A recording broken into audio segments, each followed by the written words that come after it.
Good day, everyone. First of all, thank you so much, the organizer, for inviting me to participate in this panel. I feel very honored to be here and feel very fortunate to have heard Professor Fowler this morning and also Professor from Sydney just now. And I'm trying to squeeze my thoughts into leaderships in terms of difficulty for engineering educations. And I think I'm going to frame my thoughts along the line of the Malaysia Education Blueprint. Although this is actually engineering education, but Malaysia Education Blueprint are already moving towards outcome-based education, which is actually similar to what engineering educations are actually aspire to do. And when I was thinking about this topic, there are two things that came to my mind. What kind of leaderships are we going to discuss this afternoon?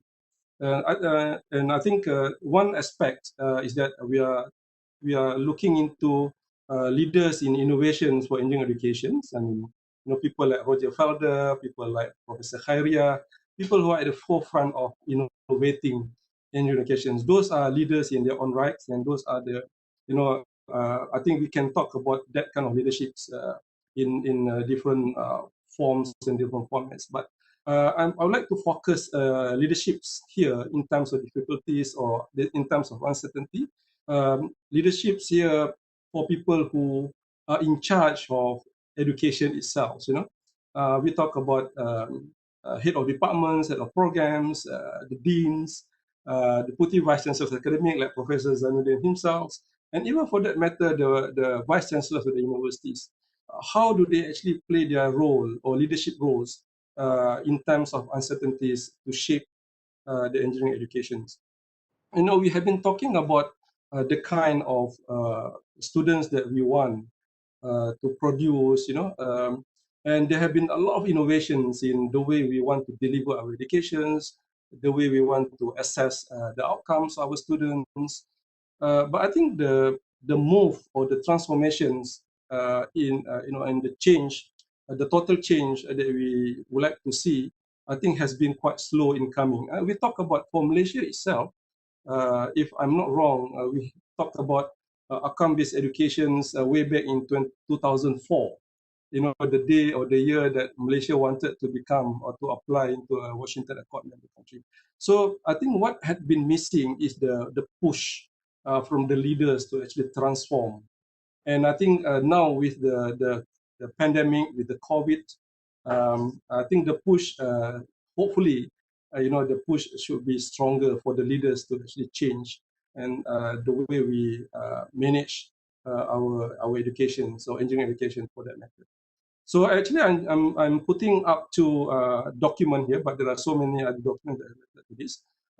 We talk about career pathways, and I'm going to actually touch a little bit in my presentation. So if I can, I think Liana is helping me. Liana, the host, yeah. I'm going to simplify it. The transformation that we need into our institutional leadership for engineering educations in terms of certainties in three, requirement of three prerequisites. We cannot lead, we cannot transform without asking basic questions, what kind of students that we actually want to produce. And every one of us have a different ideas, and obviously our accreditation agencies will have a different ideas too. But what is also important, so I'm going to touch about that a little bit, and the lecturers or the talent.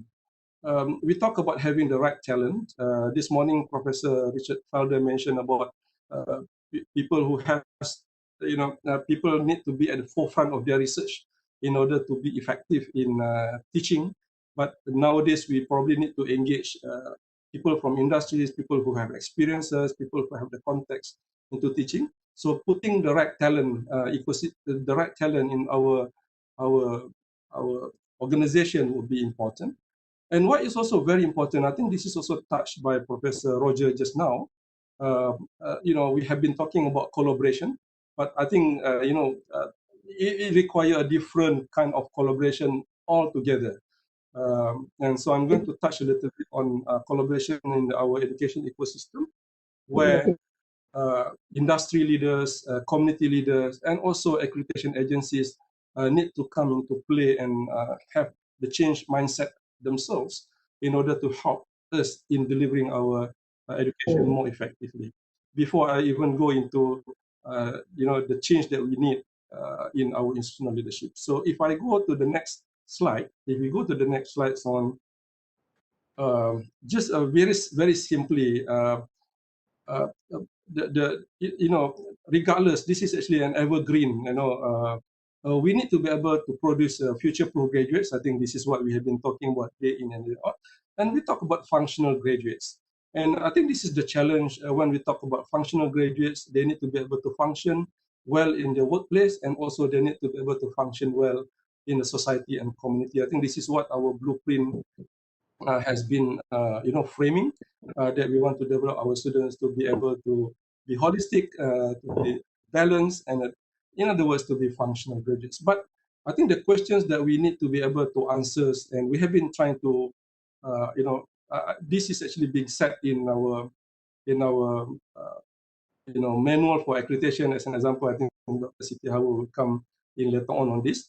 But the kind of characters, I think we need to be able to answer this more clearly even today.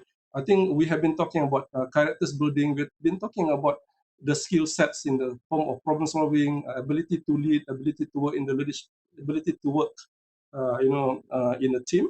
But I think probably what is actually needed more now is by the time the students are actually graduating, they should have certain competencies that they can carry before they even go into the workplace. And this is where I think Professor Roger just now also mentioned about the students need to know what they want rather than they are actually to just want to get a good grades, wanting to graduate with the first class.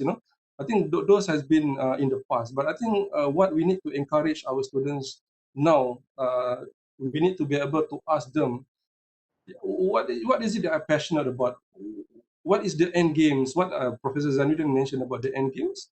Where they want to end up with, and therefore I think they need to be able to answer themselves and to map what we call as personalized education. I think the challenge to the leaders and the challenge to us later on would be how do we, despite engineering educations, need to satisfy a certain rules for the programs accreditations. But I think that personalized education for engineering students also just as important. And I think little competency certifications would matter as well. I wouldn't be surprised, for that matter, for example, if some of our engineering graduates would be working, and they're already working in the banks, they're already working in consultancy companies like McKinsey, as an example.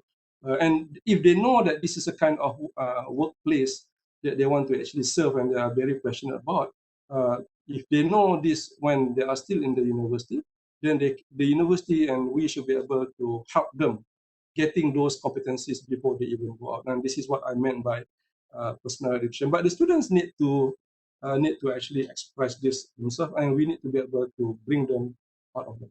So, and the second one would be the talent, which is actually the lecturers. This book, the Green Book that we have actually produced in 2016,